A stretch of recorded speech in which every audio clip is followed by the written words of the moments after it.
una expedición de 120 millones de títulos y que dio lugar a 500 millones de beneficiarios y la construcción de las comunas.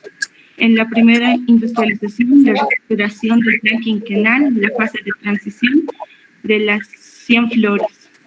Y el gran salto adelante que consiguió grandes éxitos de intenso crecimiento económico, así de forma inmediata. Bueno, el significado de la revolución cultural. Esta, en particular, procuraba la capacitación de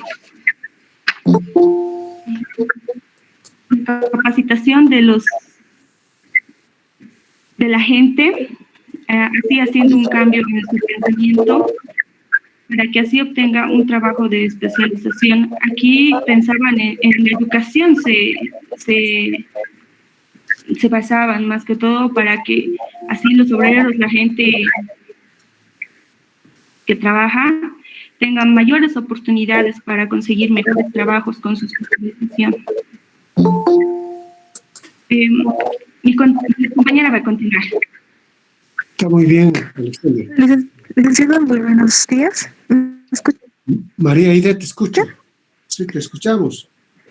Muy bien. Continuando con la exposición, como hemos visto en China, el cambio de sistemas y hipercrecimiento económico, también hemos podido ver las políticas de modernización y la teoría de los dos sistemas. Pero ¿en qué se genera esto? Más que todo en la modernización de la agricultura. ¿Y qué pasó en esos sistemas de comunas? Después también tenemos que China, ¿cómo ha sido el ingreso de China a la Organización Mundial de Comercio y sus reformas conscientes? De eso yo voy a hablar un poco más adelante, en conjunto sobre la evidencia del cambio político, los desafíos futuros, el enfrentamiento de las guerras comerciales que ha habido entre China y Estados Unidos, y por último, en el siglo XXI, China y Estados Unidos, que hemos visto que estos enfrentamientos se han ido postergando mucho más. La siguiente diapositiva, por favor. Muy bien. En función de este mapa que acabamos de ver, he generado 3 preguntas que la verdad han sido muy consecuentes y muy resaltantes en esta lectura. La primera es ¿por qué China crece de 1990 a 1992? Y esto se debe que en la década de 1990 ya se podía observar los efectos de las reformas económicas en China, y lo que generaba un nuevo rumbo al emprendimiento de China en 1976, gracias a los francos reconocidos públicamente y que eran necesarios para el cambio radical de la estructura de un socialismo realmente existente y que contribuiría a la segunda, que contribuye a China a ser la segunda economía más grande del planeta al principio de la década del siglo XXI. Entre los factores que favorece a China, se puede mencionar también los siguientes. Tuvo menos sesgos heredados, que significa que la planificación central del comercio exterior ya estaba orientada a economías de mercado. También tenemos el gradualismo, el manejo de las políticas económicas, caracterizado por la liberación de incrementación de los precios a la creación cautelosa de los derechos de propiedad. Pero también tenemos lados positivos. Tenemos el crecimiento económico elevado y estable basado en el proceso de industrialización sostenida y la exportación de bienes de consumo, que eso ha incrementado la calidad de vida de la población en China. Como siguiente pregunta tenemos, ¿cómo benefició a China su ingreso a la OMC, a la Organización Mundial de Comercio? En los últimos años, China ha demostrado que tiene un papel crucial en la economía mundial, en diversos ámbitos, así concretamente en la producción, en el comercio internacional, en la inversión extranjera directa, y es por eso que China el 11 de diciembre del 2001 ingresa a la Organización Mundial de Comercio, y la incorporación de China a este organismo le permite una mayor apertura a mercados internacionales con todos los ámbitos. Con dicha adhesión, China se compromete al cumplimiento de serie de requisitos encaminados a lograr una mayor apertura comercial, o sea, acrecentar y formar y desarrollar estas economías. Como siguiente pregunta, ¿qué consecuencias traen los conflictos entre China y Estados Unidos? En los últimos tiempos hemos escuchado mucho un enfrentamiento entre China, Estados Unidos y una guerra comercial contundente que primero un país lanza la bomba, luego el otro le responde y así continuamente. Pero en mayo del 2019 se produjo una guerra comercial muy fuerte, que ha observado que han señalado los conflictos y consecuencias no solamente económicas para ambos países, sino para toda la comunidad internacional que se relacionan con estos. Pero ¿qué consecuencias ha traído? Nuevos aranceles, restricciones comerciales mutuas, una reducción significativa en el crecimiento económico mundial, un acercamiento más grande entre China y Rusia, que eso no le conviene a Estados Unidos, un agrandamiento de la guerra tecnológica que hemos visto en los últimos tiempos, en las últimas décadas, que ha incrementado, que cada país ha innovado con esas tecnologías, un auge en la xenofobia, el hecho de que ya hay una discriminación entre ambos países, ha incrementado también entre sus hermanos, entre sus países colindantes, y el agravamiento de la situación geopolítica en Asia del Pacífico. El tema de geopolítica es algo que deberíamos meternos mucho más a fondo, dado que esto es un ámbito de la política que se relaciona tanto económica como socialmente, y el fortalecimiento de los intentos de Estados Unidos de habilitar la influencia de China entre otros países. Estados Unidos ha intentado debilitar las relaciones que China tiene con diferentes países, ya sea latinoamericanos, europeos o del mismo continente asiático. Y con eso termino la exposición, licenciado. Muchas gracias. Porque adelante entonces, Vanessa, ¿no? ¿Ya arregló su problema, Vanessa?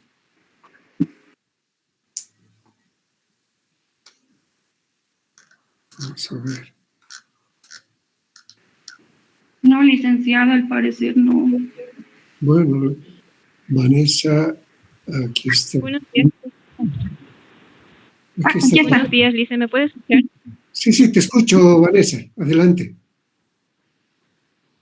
Va a disculpar, licenciado, cuando me disponía a exponer, mi señal se había ido, pero quería continuar con esta parte para no dejar vacío la exposición sobre la lucha por la hegemonía de los Estados Unidos.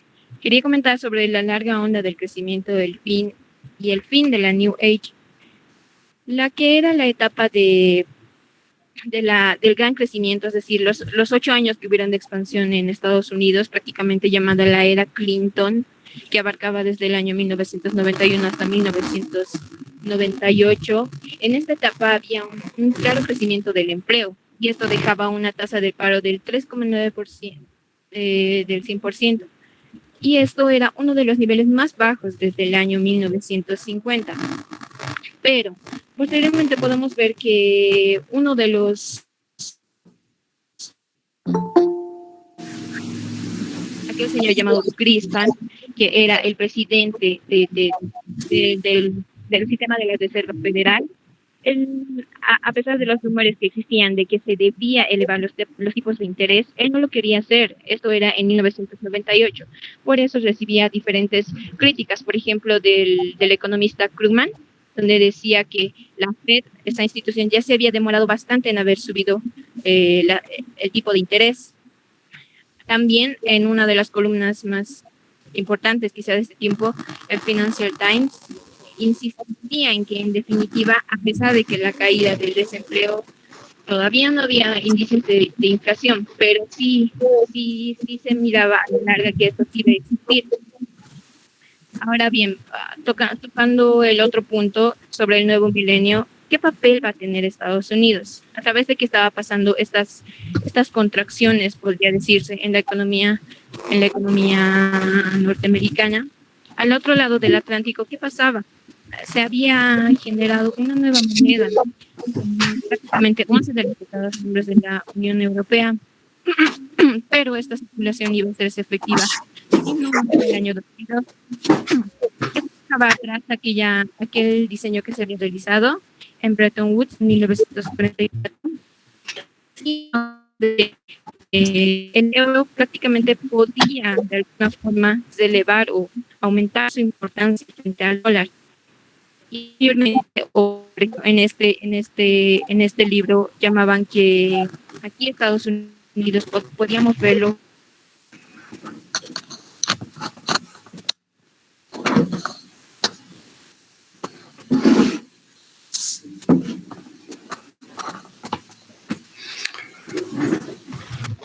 cómo de frágil y vulnerable es, porque a través del crecimiento del levante conjunto. Por lo tanto, podemos ver que tampoco ha tenido un gran impacto. Tocando el último punto sobre la crisis de 2007 y después, aquí hablemos del señor Hank Paulson. Él se había reunido a través del que en ese momento era el senador Barack Obama y también el candidato demócrata a la presidencia de los Estados Unidos, el cual se interesaba en la situación económica del país. Aquí podemos ver que este señor hacía un plan, era el plan Paulson. ¿Cuáles eran las principales medidas que debía acatar la economía norteamericana? Y bueno, eso también fue punto de críticas para diferentes autores, columnistas, etcétera. Algunas de las principales medidas del plan Paulson fueron los depósitos bancarios, que esto se aumentó. Pasaremos a otro grupo, Vanessa. Está muy bien, licenciado. Después van a estar atentas, voy a hacerles preguntas. Está bien, lice. Está bien, licenciado. Y había el grupo 7, creo, el grupo 3, ¿cuál era? Sí, licenciado. Ahora voy a compartir la pantalla. Perfecto. Muy ejecutivo, discusión, Wendy, ¿ya? Sí, licenciado. Déjeme un minuto.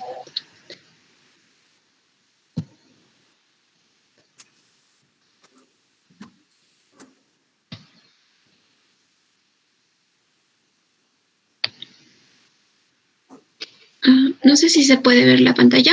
Se ve muy bien, Wendy. Perfecto. Licenciado, buenos días, compañeros. Nosotros vamos a desarrollar el tema del sistema capitalista. Para ello, vamos a hablar, voy a iniciar hablando sobre los rasgos del capitalismo actual. Y bueno, ¿cómo surge esto? Después de la Segunda Guerra Mundial hasta 1972, se vivió lo que se conoce como la época dorada del capitalismo. ¿Y qué significa esto? Pues en estos años existieron tasas de crecimiento económico muy altos. Sin embargo, en 1973, como se dio la crisis del petróleo, pero también se dio unas tasas altas de inflación, lo que dio por terminada esta denominada etapa de la época dorada del capitalismo. Ahora bien, esto también dio lugar al advenimiento de tres aspectos muy importantes que vamos a desarrollar, que es el neoliberalismo, la globalización y la revolución informática. Hablando sobre la revolución informática, a partir de estos despliegues de la tecnología electrónica y las telecomunicaciones, se ha transformado la dinámica de la producción y se ha dado lugar a un nuevo tipo de empresa tipo red y también a cadenas productivas globales. Además, estos avances tecnológicos han tenido varias etapas, tres. La primera etapa se caracteriza por la revolución informática, donde se han transformado las bases técnicas de las operaciones bancarias, como por ejemplo los cajeros automáticos o las transferencias bancarias. También se ha dado un uso generalizado de la PC para la difusión de la información. Ya en una segunda etapa se estableció la interconexión electrónica de los medios de información con el desarrollo de Internet, y ya en una etapa final se da los primeros pasos para poder llegar hacia las redes comunicacionales de la quinta generación. Ahora bien, este despliegue de las nuevas tecnologías ha tenido un alcance global. Sin embargo, ha tenido dos lógicas de desarrollo diferente. Por un lado estaban los países desarrollados, en los cuales se encabeza Estados Unidos, que ha tenido una innovación de punta por las empresas transnacionales, pero también han tenido un sistema científico y educativo de muy alto nivel. Por otros países atrasados, estos se caracterizaban por que privilegiaban la educación masiva y la movilización productiva de la población para el aprendizaje social. Estos países, esta orientación estaba seguida por países como Corea y Singapur, pero posteriormente China iba a acoplarse a ellos. Otro factor importante es la globalización. De acuerdo a los autores Davar y Hernández, la globalización constituye un amplio proceso de internacionalización, no solo por su mayor amplitud, profundidad o gobernabilidad mundial, sino también por su basamento tecnológico en una infraestructura informacional que es la base material de Internet. Ahora bien, cada país entró a la globalización de forma muy diferente, lo que ha ocasionado o lo que ha producido que exista una interacción desigual entre los capitalismos nacionales. Por otra parte, la globalización también ha generado grandes grupos o agrupamientos de naciones, como por ejemplo la Telecan, la Unión Europea. En el caso de Latinoamérica está la UNASUR, la Mercosur, el CAN. Y esto con el objetivo de poder expandir el comercio de bienes y servicios entre las diferentes naciones, además también de ampliar la movilidad de capitales financieros y capital humano. Por otro lado, también está el neoliberalismo, que es la parte más importante de este tema. ¿Qué es el neoliberalismo? El neoliberalismo es una corriente de pensamiento social y económico que retoma los principios del liberalismo y cree que el mejor mecanismo de desarrollo humano es la propiedad privada, el libre cambio, el individualismo y la participación mínima del Estado. Ahora, ¿cómo surge el neoliberalismo? El neoliberalismo a nivel mundial surge como una respuesta a la crisis de la década de 1970 de estancamiento inflacionario, que va a conducir a una libre circulación de capital mediante las privatizaciones, la permisividad de la evasión fiscal, es decir, la reducción de los impuestos a las grandes empresas y a los ricos, y es importante también la adaptación de políticas de los organismos internacionales como el FMI y el Banco Mundial. Ahora bien, estas políticas o este modelo neoliberal, si bien ha ayudado a salir de ese estancamiento, también ha producido una serie de consecuencias catastróficas. Por ejemplo, en el caso de los países periféricos, la apertura comercial ha causado que las empresas pequeñas se vean en problemas, pues ha habido desempleos y por ende la calidad de vida de los trabajadores ha empeorado. Y esto no solo afectó a los países periféricos, sino también afectó a los países desarrollados y en particular a Estados Unidos por su consumismo desmedido de la cúpula superior de la sociedad, alentando la evasión fiscal hacia los paraísos fiscales y las peores formas de individualismo. Sin embargo, en el caso de China e India, estos han seguido un camino opuesto al neoliberalismo, pero sin salirse de la globalización. Es por ello que ellos han logrado ser países de rápida industrialización y modernización. Pero ¿qué pasa en el caso de América Latina? En el caso de América Latina, las consecuencias también han sido desastrosas, pues ha habido una mayor desigualdad social, una concentración de riquezas en pequeños grupos, ha habido cesación de recursos nacionales a las grandes corporaciones. Y ahí surgió una pregunta que la lanzo al curso, es considerando todas las apreciaciones del profesor Dabat sobre el neoliberalismo, ¿qué consecuencias ha tenido esto específicamente en la realidad boliviana? Quizá lo podemos discutir al finalizar la exposición. Ahora va a continuar mi compañera Claudia. Está bien, Wendy. Buen día, licenciado, ¿me escucha? Te escuchamos, Claudia, muy bien. Está bien, gracias. Por lo que cabe consultar y preguntarnos a nosotros mismos si hay transformaciones en el orden mundial. La crisis financiera de 2008, si bien empezó en el mercado hipotecario de Estados Unidos, tuvo un impacto en todas las economías del planeta, pero de manera muy distinta, por lo que es importante señalar que el sistema financiero que se había creado en los años previos fue demasiado especulativo y eso desencadenó la crisis económica y social posterior. La crisis europea es una extensión directa de la crisis estadounidense. El enorme desembolso fiscal de 2008 para rescatar la banca y la empresa estadounidense hizo que se eleve el endeudamiento público y el déficit fiscal.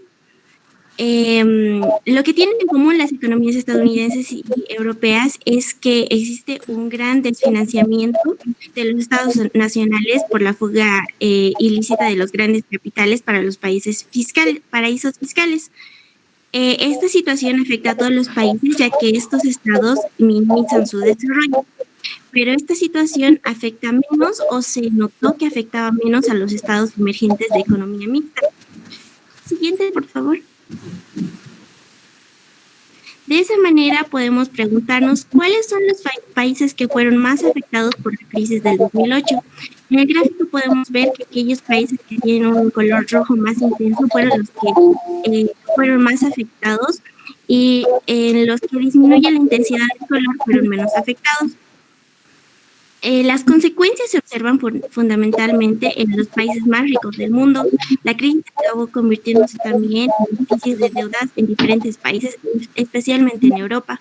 Dinamarca fue la primera economía europea en confirmar que se encontraba en recesión desde la crisis global de crédito que empezó.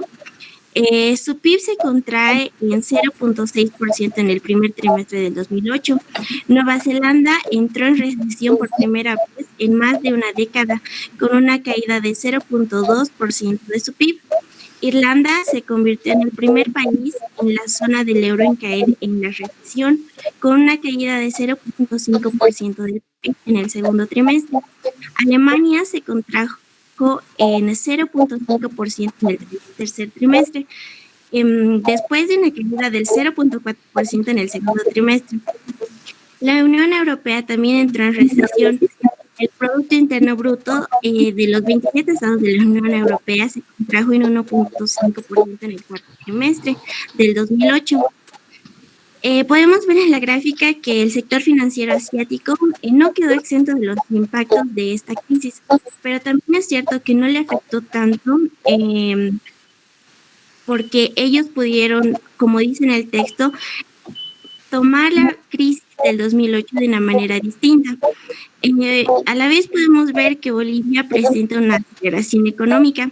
Esto puede deberse a que en el 2008 hubo un crecimiento y incremento en el precio de las materias primas y del petróleo, lo que puede explicar que Bolivia pudo crecer, aunque los precios del petróleo subieron a más de $100 por barril, a finales del 2008 bajaron. Por lo que podemos ver que existen dos posiciones en contradicción a un nivel internacional en este punto. Un lado del juego especulativo y el otro del desarrollo de la economía real con crédito sano y empleo. Siguiente, por favor. Entonces, ¿cuáles son las economías emergentes y por qué pueden ser competencia para países desarrollados? En los países ricos, si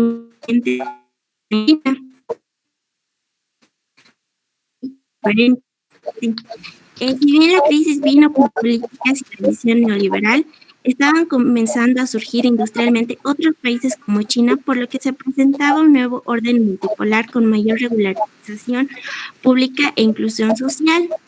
A la vez se presentó una declinación interna de Estados Unidos, que no solo se mostró en el plano financiero, sino Estados Unidos estaba mostrando los costos que devenían de mantener la hegemonía mundial. Los países de activismo estatal, sin embargo, los desarrollistas lograron un rápido aprendizaje tecnológico, fuerte desarrollo científico-técnico, aumentaron y tuvieron logros en productividad, consideraron bastante los costos laborales unitarios y tuvieron mayor competitividad, por lo que pudieron manejar mejor lo de la globalización, sobre todo en los países asiáticos. Siguiente, por favor. Podemos ver en el gráfico cómo el PIB de Estados Unidos y el de China en 2014 ya había alcanzado a Estados Unidos en cuanto a la participación del PIB mundial. En cuanto a la crisis de noviembre del 2008, hubo diversos mecanismos anticíclicos por parte del gobierno de China, y uno de los más importantes al reaccionar frente a esta crisis fue realizar un paquete de inversiones que representó alrededor del 6.5% del PIB, respondiendo a esta crisis. Ese año China creció en 9.6% y Estados Unidos se contrajo. Esto por la rápida respuesta que tuvo China ante la crisis. Siguiente, por favor. La respuesta política de los países en desarrollo ante la descomposición del neoliberalismo. Todo este escenario mundial abrió paso a proyectos alternativos, como el que podría decirse que hubo en los gobiernos progresistas de América Latina, países diferenciados en entre sí, pero que buscaban igual nuevas vías de desarrollo contra el neoliberalismo y el sistema especulativo, y también estaban en contra de la hegemonía estadounidense. Ahora hay un grado diferente de interacción más amplia entre los estados. Sin embargo, a raíz de estas manifestaciones, el neoliberalismo, por persistencia de quedarse como orden mundial, desarrolla también nuevas figuras que son negativas para la sociedad. Vamos cerrando. Haz tu pregunta. Sí, está bien. Siguiente, por favor. Por lo que podemos preguntar al curso, ¿cuáles serían las diferencias de los países desarrollados y emergentes en sus economías de los últimos años para considerar los diferentes desarrollos que han tenido? Eso sería, licenciado. Muy bien, Claudia.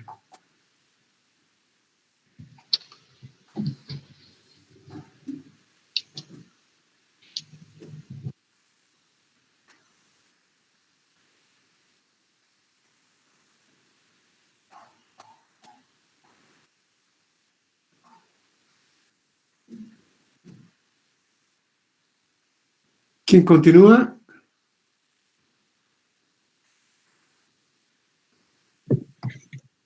Buenos días, licenciado. ¿Cómo estás, Rodrigo? Me llamo Gary Fernando. A Gary Fernando Quispe Rodríguez. Sí, licenciado. Ya, adelante. Bueno, continuando con la exposición, aquí tenemos el tema de la lucha de la hegemonía de Estados Unidos de América. Siguiente, por favor. Como primera parte, aquí nos ha señalado los datos del crecimiento económico de Estados Unidos, en la cual ya habían mencionado los anteriores compañeros. Pero algo que cabe resaltar es que tenían una asimilación lingüística y cultural, que estos no eran considerados como una comunidad culturalmente uniforme. Tenían un bilingüismo imperfecto, donde existían los hispanos y los no hispanos. En cuanto a su distribución de la renta, según el índice de Gini, era uno de los índices más bajos que había en cuanto a la distribución de la renta. Y aquí es donde se puede llegar a preguntar hasta dónde podría llegar Estados Unidos. Siguiente, por favor.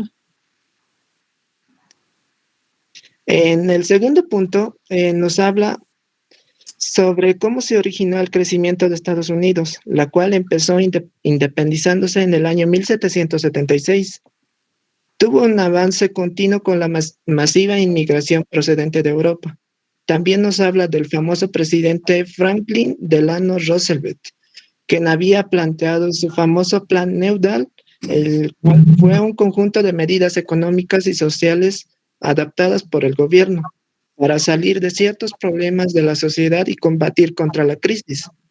Roosevelt fue un portavoz y ejecutor de una nueva política. Tenía unas raíces institucionalistas como los que habían sido Vivien Commons y Mitchell. Bajo el monetarismo, debido al abandono del patrón oro y la devaluación, asentó bases para el mercado interno norteamericano, lo cual había ayudado a la reforma bancaria para evitar aquellos quiebres en cadena de bancos. Permitió también a los trabajadores del sector privado formar sindicatos. Había consolidado un sistema de seguro de paro, reforzando oportunidades de trabajo. También Roosevelt había adoptado ciertas políticas internacionales como el abandono de la doctrina del Gran Bastón, retirando marines de Nicaragua y Haití. Preconizó la buena vecindad con México. Durante la presidencia de Cárdenas, destuteló a Cuba, a Panamá mediante una nueva política. Prometió la independencia de Filipinas en el año 1944, así como también favoreció los programas del desarrollo de Puerto Rico, donde se había vuelto un estado libre asociado. A escala mundial, Roosevelt puso fin al aislamiento norteamericano y se unió a la Organización de las Naciones Unidas. Siguiente, por favor. En este tercer punto, tocamos sobre Galbraith y el nuevo estado industrial. El sistema productivo de Estados Unidos tiene una base de economía de libre empresa. Se estima que en los 100 primeros grupos industriales había generado como el 50% del PIB, así como una alta concentración empresarial y técnica. En aquí cabe resaltar que el 4% del PIB más se dedicaba a la investigación para ayudar a la tecnología empresarial. Y es por eso que es el país que tuvo más relaciones comerciales frente al país del mundo a través de las multinacionales. Para apreciar cómo funcionaba la estructura económica de Estados Unidos, cuál es su centro de elaboración de decisiones y toma base a una tesis llamado El Nuevo Estado Industrial. Era de John Kenneth Galbraith, donde señalaba que el sistema económico se encuentra en permanente cambio. También nos habla la evolución de la tecnoindustria, la cual impone la actuación conjunta de todos los engranajes de una gran empresa que produce día a día. ¿Cuál sería tu pregunta? Bueno, la pregunta es, ¿cuáles fueron las medidas económicas y sociales del Plan Neudel de Roosevelt y por qué eran tan necesarias? Está bien, interesante. Eso van a anotar y vamos a formular al final, ¿ya? Está bien, licenciado. Pasemos a otro compañero.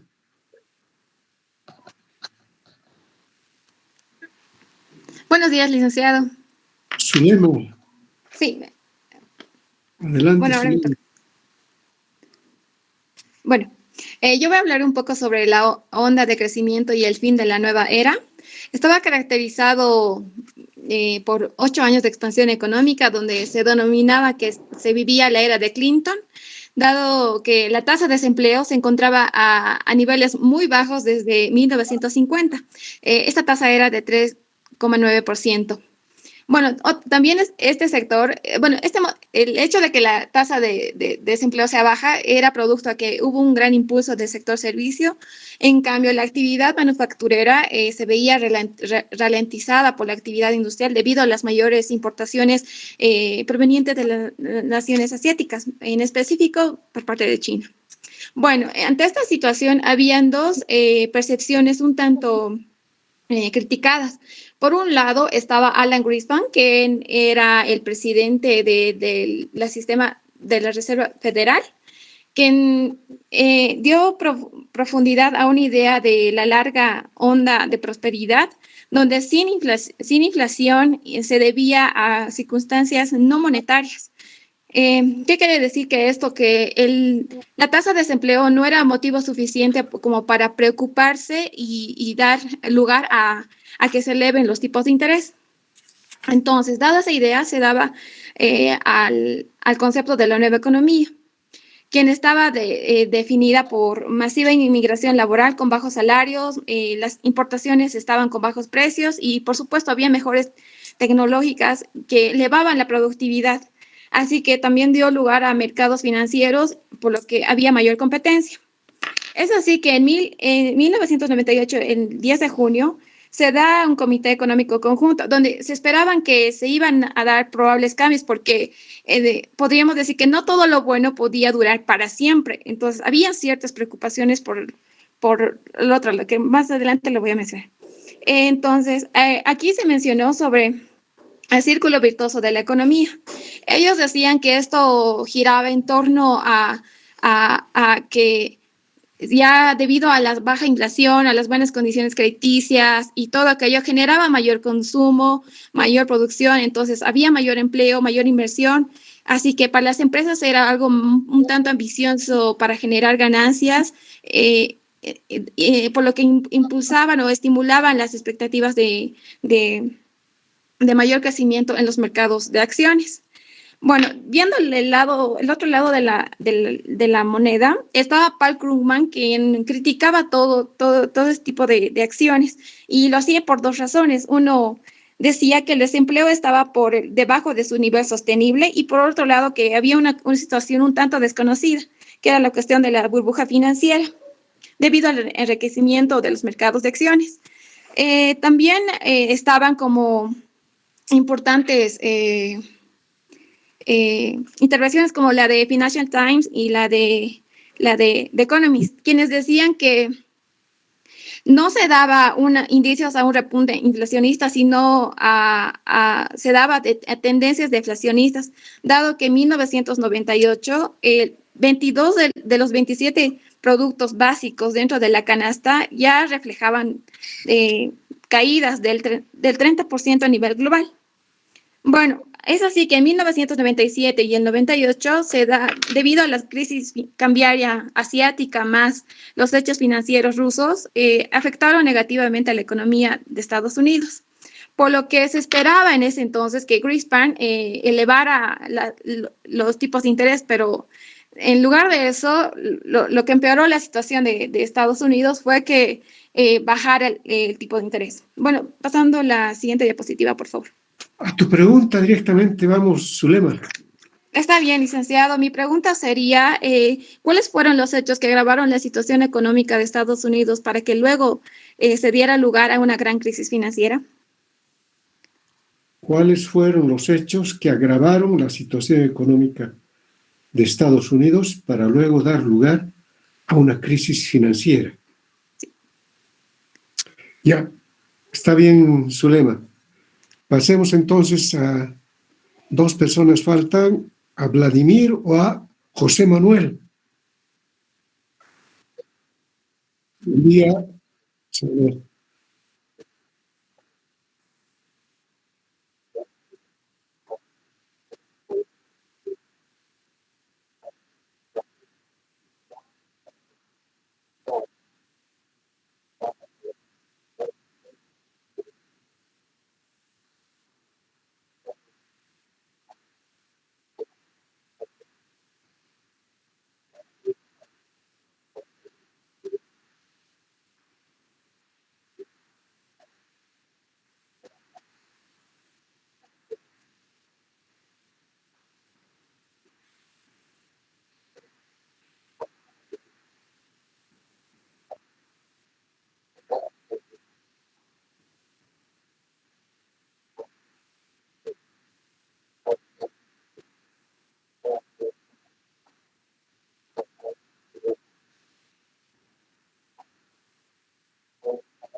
Perfecto. Bueno, pasemos a otro compañero.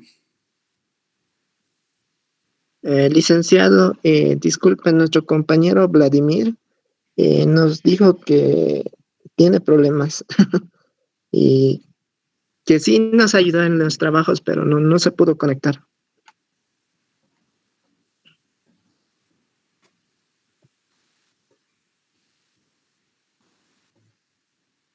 Y a ver, ¿qué cosa tenía que exponer Vladimir? ¿En qué les ayudó?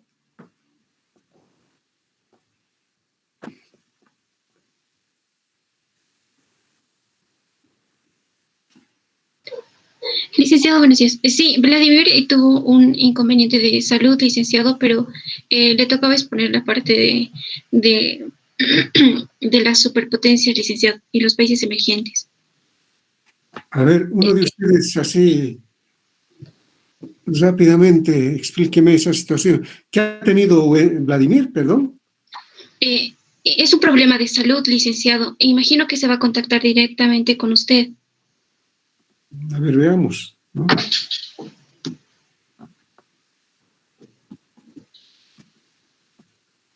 A ver, ¿qué me puedes decir, José Manuel o respecto a este tema de las superpotencias?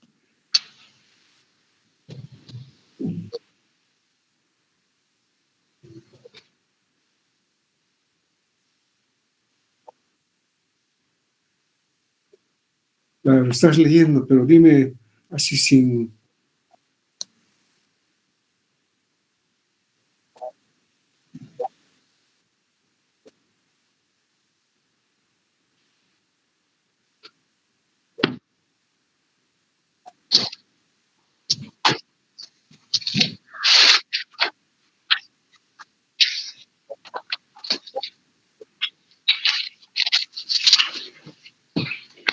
Bueno, cerraremos entonces con el grupo. Pasemos a otro grupo.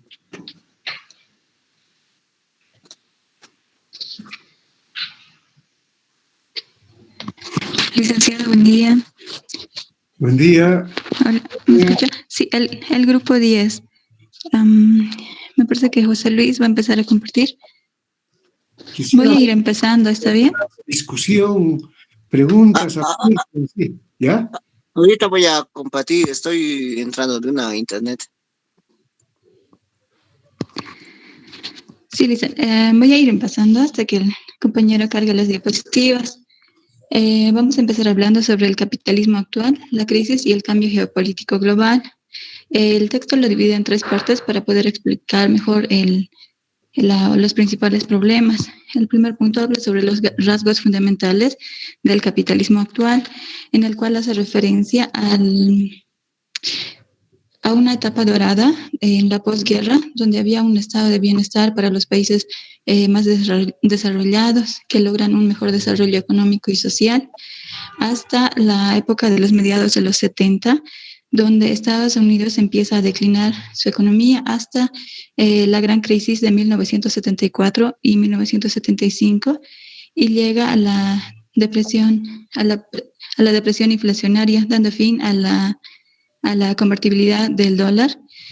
También da fin al sistema monetario Bretton Woods, y en el plano productivo se da el agotamiento del Fordismo. Esto causa una obstrucción en el proceso de fragmentación e intensificación del trabajo. También en el mercado automotriz fue saturado por los bienes de consumo duradero, y a finales de esta época el combustible y el dinero eran más baratos. También esto ha sido ayudado por la burocratización y corporativización de las instituciones keynesianas. ¿Cuándo para poder... Dania, los productos energéticos, ¿a finales de qué periodo me decías? 1970, finales de 1970. Un poquito habría que repensarlo eso, ¿no? Empezó a declinar en Estados Unidos en la época de los 70. Eh, a Y ver, seguimos. empieza a agotarse hasta la gran crisis del 74 y 75. ¿Por qué se dio esa gran crisis? ¿Qué ha pasado?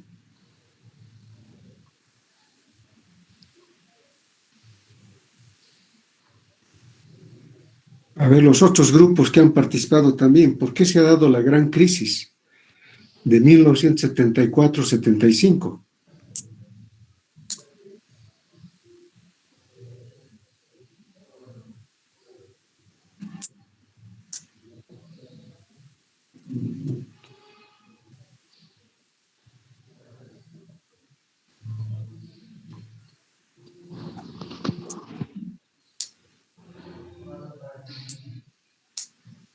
A ver, otro compañero, entonces.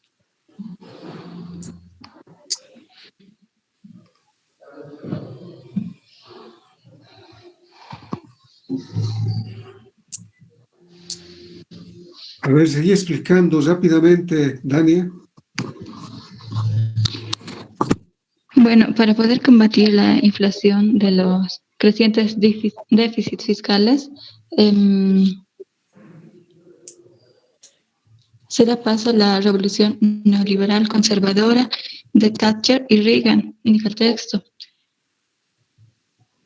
Y esto da paso a la revolución informática, y el cual lo denomina en el texto como un capitalismo informático, en el cual se da despliegue de nuevas tecnologías, telecomunicaciones, transformando la dinámica de producción y acumulación del capital. Esta etapa también es en la que los países van acelerando su industrialización, los países más atrasados, como es el caso de los países periféricos con mayor población como China, India y Brasil. El siguiente, por favor. ¿Qué población más o menos tiene China? Actualmente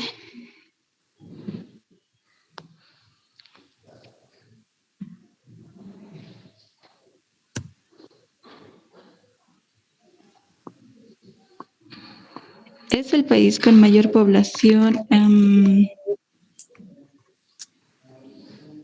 La India y No Brasil. tengo el dato. Pasemos a ¿Dice? otro compañero. ¿O tienes alguna pregunta para el curso? Sí, bueno, una pregunta era, ¿por qué solo estos países con mayor población y periféricos han logrado aprovechar de mejor manera estas nuevas tecnologías? ¿Y por qué? A ver, tú respóndenos.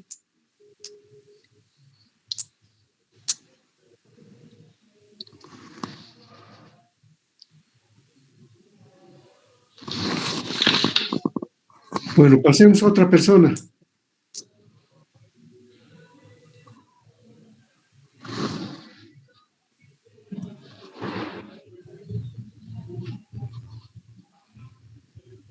A ver, José Luis Quispe, ¿a quién le toca? Gonzalo. Al compañero Gonzalo le tocaba. Gonzalo Capriles. Sí. ¿Y dónde está Gonzalo Capriles? ¿No ha venido? No.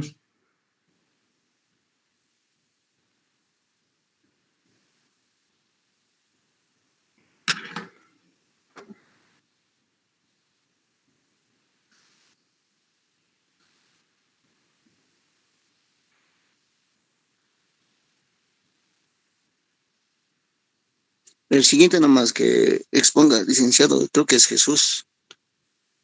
Adelante, ¿quién está? Yo, licenciado, ¿me lo cambias, por favor? Buenos días, licenciado. Bueno, continuando con el tema que sería la hegemonía mundial de los Estados Unidos, el ascenso y la declinación.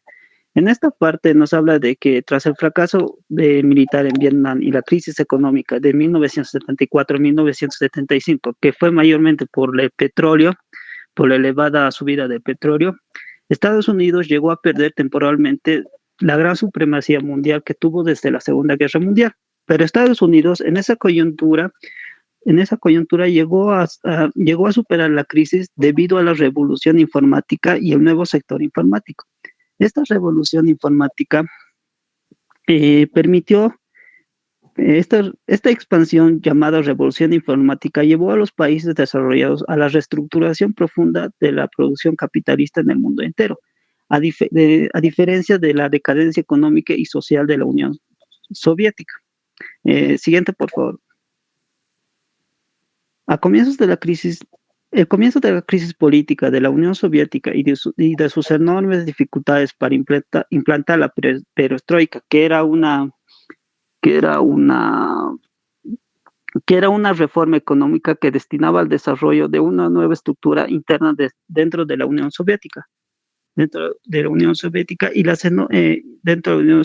llevó a la caída de la Unión Soviética y del bloque socialista, poniendo fin a lo que quedaba del orden mundial bipolar, teniendo así la hegemonización de los Estados Unidos. Esta hegemonía llevó primeramente a un sistema de estados subordinados al predominio económico, político e ideológico de estadounidense y su control sobre las grandes cadenas de comunicación mundial. Estos dos aspectos permitió la expansión de las ideas e instituciones neoliberales en la mayoría de los países periféricos, incluyendo los que eran del bloque socialista. Siguiente, por favor. Sin embargo, a partir de la crisis del 2001 al 2002 y el atentado contra las Torres Gemelas en Nueva York y el comienzo de la guerra contra el terrorismo, esta hegemonía llegó a cambiar, dando como resultado a una competencia china, la declinación de la rentabilidad empresarial en Estados Unidos y también la creciente fuerza del nuevo sector financiero especulativo. Debido a esto, el gobierno de los Estados Unidos acentuó sus rasgos neoliberales y militares imperialistas. Esto tras un ascenso al poder republicano de George Bush a la presidencia de Estados Unidos. Entre las consecuencias más importantes de lo ya mencionado fueron la completa libertad de la acción del sector financiero especulativo y de la seguridad de Estados Unidos, junto con la reducción de la capacidad fiscal. Siguiente, por favor. Bueno, continuando con el tema, que sería la crisis mundial, la crisis mundial y las transformaciones en curso del orden mundial, el nuevo sistema financiero y orden social neoliberal. La crisis financiera internacional del 2008 al 2010 es vista como una expresión del agotamiento del neoliberalismo como régimen ideológico y prevaleciente en muchos países, así como el empoderamiento de las naciones ascendentes en el escenario mundial, como ser China, sureste asiático, Rusia, Irán y la UNASUR. Esto como indicios de la emergencia de un posible orden mundial post-neoliberal dentro de un contexto político, cultural y económico. Bueno, para finalizar, la pregunta sería, ¿por qué en Estados Unidos, en la lucha contra el terrorismo, en la invasión a Afganistán e Irán, no tuvo beneficios como los otros países que eran sus enemigos? Bueno, le paso la palabra al siguiente compañero. Buenas tardes, licenciado. Buenas tardes, compañeros. Aquí vamos a ver lo que es de Estados Unidos y los países desarrollados frente a la competencia mundial del mundo emergente y sus consecuencias sobre el orden mundial. En la primera etapa que vamos a ver, que de la globalización, después de la crisis de la primacía de los Estados Unidos, entonces ha sufrido una crisis lo que es Estados Unidos en su supremacía. Y eso se ha caracterizado con un desplazamiento del centro cíclico de la economía mundial hacia el Asia Oriental. Esto haciendo posible el tránsito de un nuevo orden mundial multipolar. ¿Eso qué quiere decir? Que ya estaba viendo más, aparte de Estados Unidos, en Asia Oriental, otro nuevo orden mundial ya estaba surgiendo. Además que en Estados Unidos presenta una regresividad en su sistema financiero, pérdida de competitividad internacional y además que presenta un deterioro de la infraestructura física e informática. Además que ha aumentado también una gran diferencia es los ingresos entre las estructuras sociales.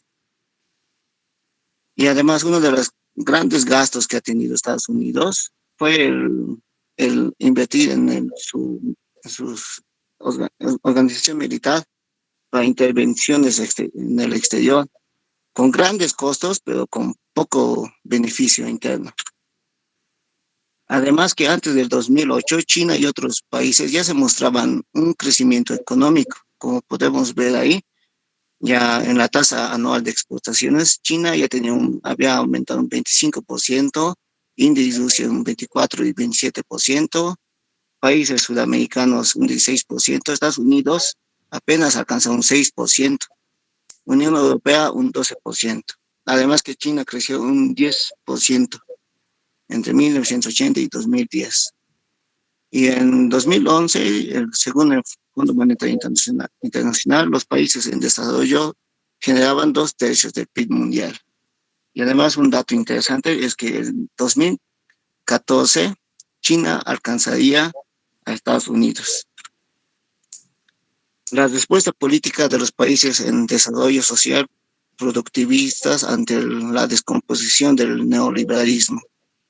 Ante la crisis internacional que afectó al mundo, esto abrió paso a los gobiernos progresistas en América Latina, alejándose ya del neoliberalismo. Se generaron nuevos vías de desarrollo, tomando mucha distancia del neoliberalismo.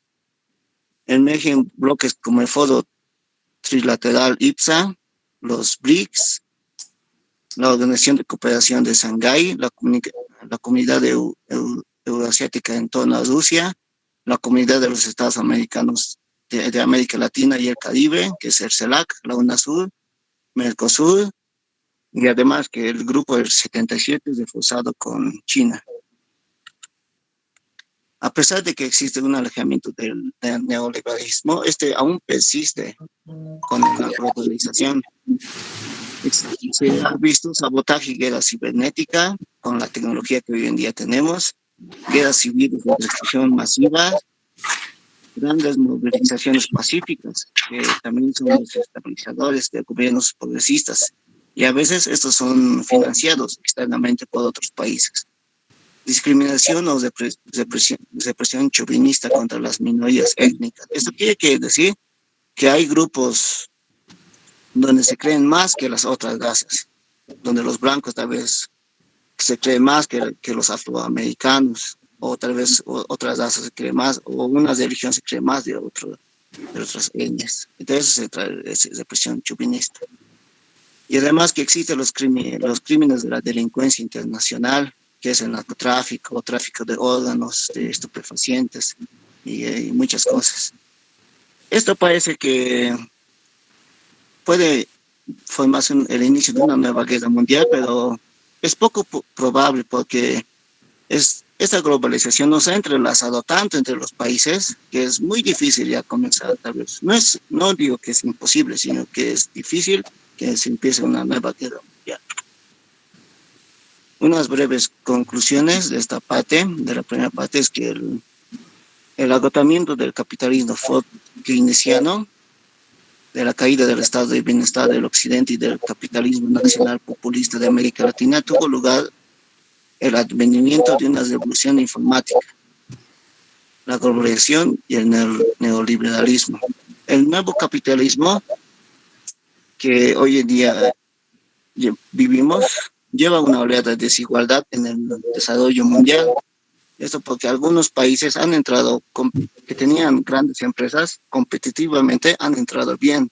En cambio, Bolivia, que digamos en la globalización no tenía buenas empresas, no ha podido competir con los demás países. Por eso dice desigualdad en el desarrollo mundial. Países de integración pasiva y neoliberal sufrieron peores consecuencias. Otro compañero, Jesús. José Luis. Sí. Pasemos a otro compañero. Ya, licenciado.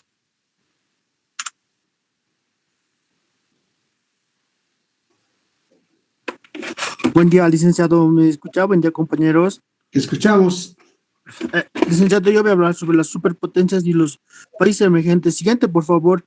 Licenciado, para medir las superpotencias de un país se necesitan los 4 criterios absolutos, donde es el PIB, el poderío militar y la población y la extensión geográfica. Siguiente, por favor. Estos son los índices globales que nos ayudan a medir. De estos salen 2 categorías, licenciado, la la categoría de las superpotencias y la categoría de los grandes poderes, donde pueden ver aquí en la diapositiva está ordenado de los países que son potencia y de los superpoderes. Siguiente, por favor. En este cuadro podemos ver cómo se ha ido relacionando los tres valores absolutos para ver qué país tiene más potencia y está de aquí ordenado de acuerdo a su valor. Entonces, Estados Unidos ocupa los cuatro, o sea, vale decir que Estados Unidos es la potencia más grande del mundo y le sigue China. El siguiente, por favor. Aquí en el texto nos muestra que han valorizado los valores de cada país y en primer lugar tenemos a Estados Unidos, segundo China, India. Esto es por el valor de los armamentos que tienes, licenciado. Estados Unidos tiene 7 veces más armamento que China y es más potencia. Solo sería eso, licenciado.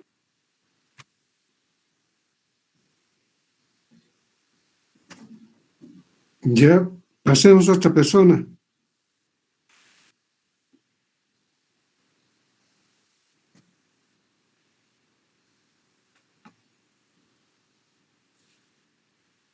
Licenciado, creo que somos nosotros nomás, porque Rodrigo tenía un problema igualmente que no se podía conectar, que se iba a comunicar con usted, licenciado. Es Rodrigo Quispe, ¿no? Sí. Y el compañero Capriles, no sé la verdad, licenciado. Bueno, vamos a ver eso.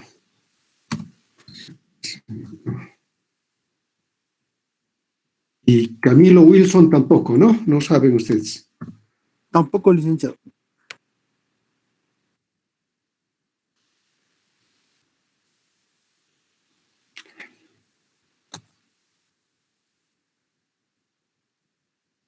A ver, un segundito.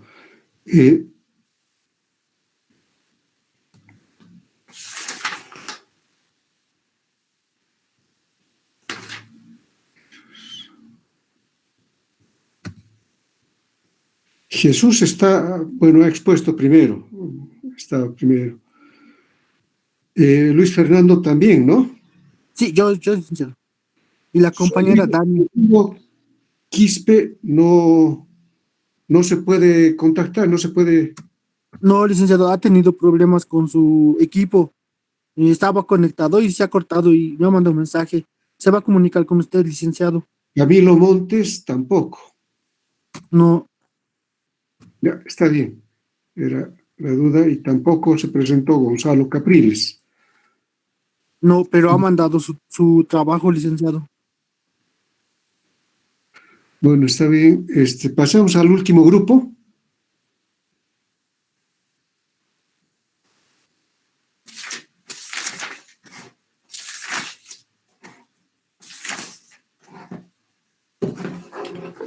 A ver, ¿quiénes han participado? Vamos a ver. Tema 2.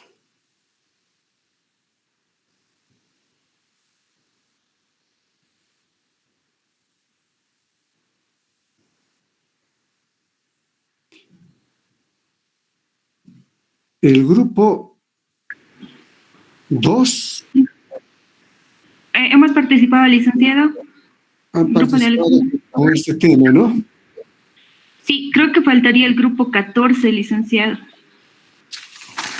A ver, vamos a ver.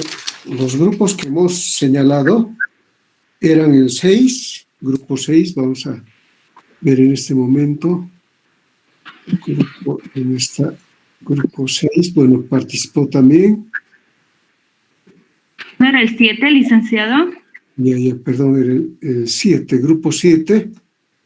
Sí, el 7, el 2. Ya. El 10. El 12. Y le tocaría al grupo 14.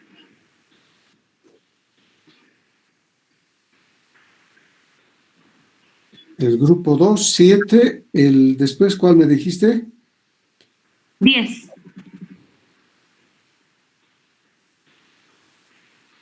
14. A ver, vamos a ver.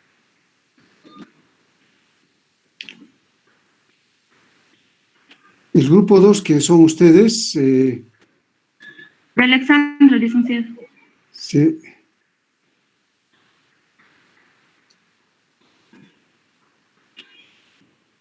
El grupo 7 de Wendy. Calle Quispe Wendy. Sí, a ver, vamos a ver. El grupo 7 ya participó. Sí. Después el grupo 10 de Casas Dania. También participaron ellos. Sí, hoy. Sí. Luego el Después, grupo 12 de Apaza Francisco. Ricardo. o sea, Pasa Francisco también participaron. Fue el primer grupo, sí. Solo faltaría el grupo 14. Sí. ¿O cuál más? Licenciado. No, solo el grupo 14. Tenemos 5 grupos. Ya. Jaime Rodrigo, dime. Licenciado, somos el grupo 14 y mi compañero tiene problemas en compartirlo, el documento. Y quería tal vez defenderlo así, tal vez por un momento, licenciado. ¿Cómo no te escucho bien? Somos el grupo 14, licenciado. Está bien, el grupo 14, sí. ¿Qué es Y lo que... el compañero tiene dificultades en compartir el documento.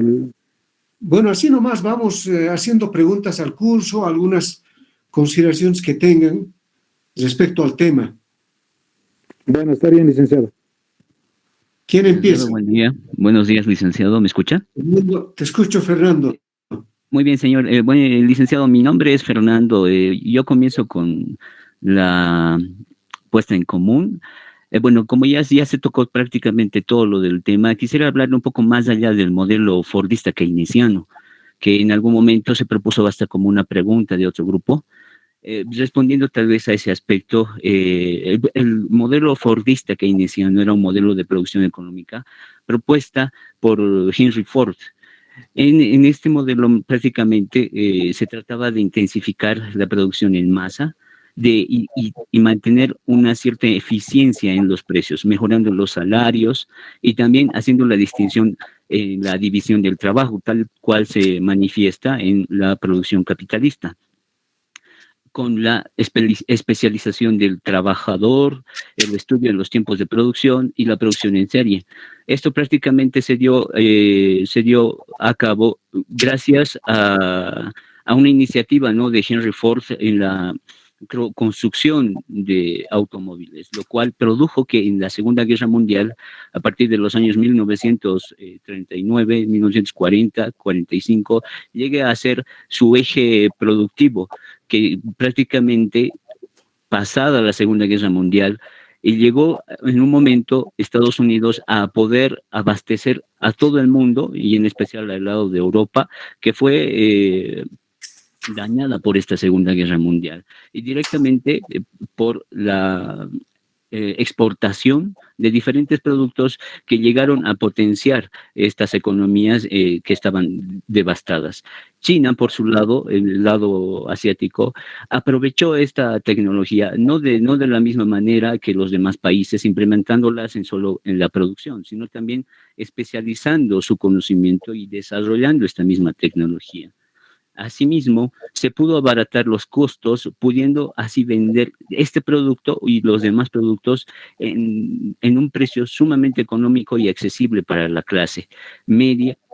Y en ese entendido, también se generaron los sindicatos aquellos que prácticamente conformados por una gran masa de obreros que participaban de la producción fordista, rompiendo así el monopolio del trabajo que tenían otras empresas que podían llegar a controlar incluso la desmejora del empleado. Asimismo, esto produjo diferentes situaciones. Llegada la crisis de 1974, el cual en el anterior grupo se menciona, ¿no? Como una pregunta. Esta crisis fue producto de que Estados Unidos y Europa eran demasiado dependientes del petróleo masivo que producía, en este caso, el Medio Oriente. Estos países productores de petróleo en un momento decidieron no abastecer a Estados Unidos y a Europa, a cierta parte de Europa, porque ya no había esa confianza en el patrón oro. El dólar estaba perdiendo la confianza en que podían ser sostenible a largo plazo y podría llegar a ser una moneda de cambio internacional, lo cual apoyó a que se pueda establecer diferentes conflictos y debido a incluso la participación de Estados Unidos en la guerra de Vietnam, lo cual le produjo un gran costo en su economía, y aún así esta misma guerra llegó a ser una derrota del país que estaba en este caso apoyando, que sería Vietnam del Sur, con una gran cantidad de tanto soldados muertos como también pérdidas económicas. Y como en la lectura se menciona, hubo el abandono de la convertibilidad del dólar y el final del sistema de Bretton Woods. Tendríamos que tomar en cuenta qué es el sistema de Bretton Woods. El sistema de Bretton Woods es una reunión que se dio con 44 países miembros en el debate de un nuevo orden mundial, donde se generaron diferentes instituciones como el FMI, el Mundial, el Banco Internacional de Reconstrucción y Desarrollo, y justamente eso posterior a la guerra, a la Segunda Guerra Mundial. ¿Qué consecuencias trajo el final de este acuerdo de Bretton Woods, como se menciona en la lectura? Los 27 años de este sistema en su fin, vio su fin el 15 de agosto de 1971 y con la declaración del presidente Richard Nixon, quien declaró la no conversión del dólar en oro y su posterior devaluación. 60 años de este sistema monetario funcionaban correctamente, pero simplemente se mantenían en la estipulación del dólar emitidos por Estados Unidos, en una deuda permanente para el equilibrio de las diferentes economías. En este periodo, el mundo se inundó de dólares. Las economías crecieron y se restablece el estado de bienestar, tiempo donde se conoce la época dorada del capitalismo. Sin embargo, todo cambia a mediados de los 60, cuando empieza a surgir la desconfianza en esta fortaleza del dólar, como ya se lo mencioné, temor que se debe a dos factores: que la abundancia de dólares en el mundo tenga consecuencias inflacionarias a nivel mundial, y que esta creciente inflación en la economía americana y el aumento de su déficit pudieran conllevar diferentes problemas, no solo a nivel regional en Estados Unidos, sino también a nivel mundial. Además de esto, se provocó diferentes desajustes en el sistema monetario internacional y la desmedida expansión del crédito. Prácticamente esto fue el punto clave de inicio para que surja, digamos, la crisis inmobiliaria en el 2008. Fernando, está muy bien. Pasamos a otro compañero. Claro que sí, licenciado.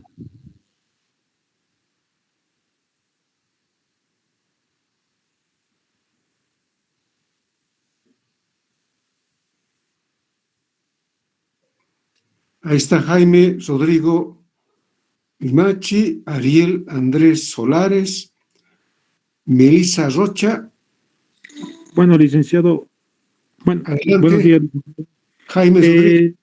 Voy a ser más corto tal vez por el corto tiempo, y podría rescatar sobre China, el cambio de sistema y crecimiento económico, ¿no? El cual me llamó más la atención. Entonces, podría rescatar es sobre la ruta de seda, que a través de los pueblos intermedios y fundamentalmente de los árabes, durante toda la Edad Media, donde los productos chinos fueron muy apreciados por ese lugar del occidente, que podría rescatar que China es un país potencia mundial en cuanto al comercio internacional. Entonces, bajo esta norma, bajo este criterio, la lectura nos indica que es el medio por el cual tantos británicos como japoneses intervinieron, el cual puso a China como un estado semicolonial. Por esos motivos, tal vez los detalles ya lo expusieron, entonces sería más porque indagaron dentro de China, entonces China se refirió y expuso sus expresiones donde no podían invadir su territorio, el cual rescato, por decir, es el comercio exterior por el puerto de Cantón, donde hace el comercio así abismal. Actualmente puedo señalar que China es potencia mundial en comercio en cuanto a producto y precio, digamos. Es la diferencia al cual se ha adaptado a nivel mundial. El proceder de sus productos es a bajo costos, a diferencia de Estados Unidos, que tal vez lo hacen a mejor calidad, pero sus productos son más caros. Entonces, es la diferencia al cual invadió China, a lo que puedo referir, y se introdujo a varios mercados exteriores, y por el cual tuvieron varios países convenios bilaterales, ¿no? A lo cual lo puedo resumir eso, y mi pregunta tal vez llegaría a ser, ¿cuál es la importancia de tener acuerdos bilaterales, en este caso con el país de China, en cuanto a comercio exterior, licenciado? ¿Cómo? ¿Repetir tu pregunta? La pregunta es, ¿cuál es la importancia de tener acuerdos bilaterales con China en el comercio exterior, licenciado? Ya, está bien esa pregunta. Sí, licenciado. Persona. Está bien, licenciado. Les explico enseguida que otra persona más participe. Andrés Solares, Melissa Rocha, Fanny Quispe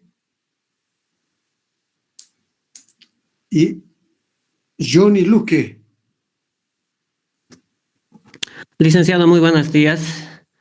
Adelante, Johnny. Muy buenos días. Más o menos voy a tomar este punto. Voy a hablar sobre la crisis desarrollada en la crisis financiera. La pregunta que hizo la compañera anteriormente de los anteriores grupos, era ¿por qué no ha afectado tanto a nuestros países, en este caso en desarrollo, en contraste con los países desarrollados esta crisis? Entonces, no ha sido tan el impacto, a diferencia de los países que tienen millones en este caso, estos golpes fuertes lo han recibido de forma tan abrupta que han hecho que sus economías se vayan contrayendo.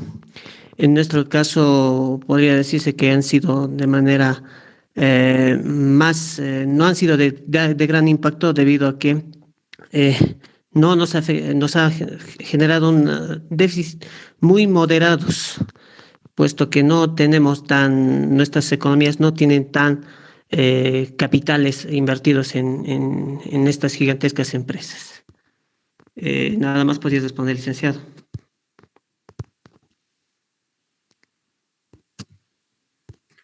Bueno, estoy calificando sus participaciones, lo que yo comprendo que han estudiado, todo eso, ¿ya? Por si acaso. Entonces, la próxima clase vamos a hacer discusión del tema, todo el curso. Muy rápidamente, si es que faltan 2 alumnos o 3 del grupo, son 2 personas, perdón, del grupo, y cesamos rápidamente, entramos a una discusión del tema. Así que les sugiero que estudien, porque va a ser una evaluación, ¿no? Vamos a evaluar el tema, vamos a ver cuál ha sido el nivel de de reflexión que han tenido, etcétera, ¿ya? Entonces, nos veríamos la próxima clase, el día jueves. Estudien, por favor, estudien fuerte. Licenciada, disculpe una pregunta y me siguen consultando los compañeros. ¿Si va a sortear los temas posteriores o vamos a continuar con la modalidad de ser voluntarios y cuántas participaciones debemos tener de ser así? A ver, quisiera que me pasen las preguntas, todos los grupos, solamente preguntas, ¿no? Y esas preguntas, bueno, pues las vamos a devolver, las vamos a analizar. Las vamos a devolver al curso y entonces vamos a ver si es, ahí vamos a ver el nivel de comprensión que se tiene del tema. Y yo creo que de principio lo vamos a hacer así un poco abierto para que puedan participar todos y también para que puedan ratificar su nota o mejorar los compañeros que han expuesto. ¿Ya? Entonces, esa sería. De este último grupo solo participaron 3 personas, ¿no?